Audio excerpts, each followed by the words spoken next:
জয় শ্রীরাম। বহুদিনের ইচ্ছা পূর্ণ হতে চলেছে। হাওড়ার বুকে সবচেয়ে বড় রাম মন্দিরে শ্রীরামকে দর্শন করব। চলো তোমাদেরকেও সঙ্গে নিই, তোমাদেরকেও দর্শন করাই এই রাম রাজাতলা শ্রীরামকে। আর তোমরা যদি আমার মতো প্রভুকে দর্শন করতে চাও তাহলে চলে আসো রাম রাজাতলায়। প্রভু এবছরের মতো এখনও রয়েছেন, শ্রাবণ মাসের শেষ রবিবার পর্যন্ত।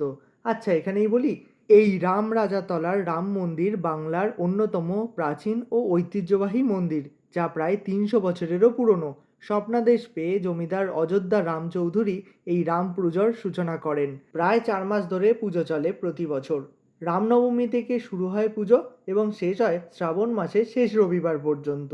অর্থাৎ এই বছরের মতো প্রভু রামচন্দ্র এখনও রয়েছেন। চলো ছোট করে বলি কিভাবে তোমরা এই রাম মন্দিরে আসবে।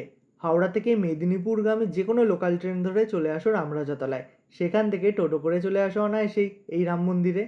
আর বেশি কথা নয়, চলো মন্দিরটা এবার ঘুরিয়ে দেখাই।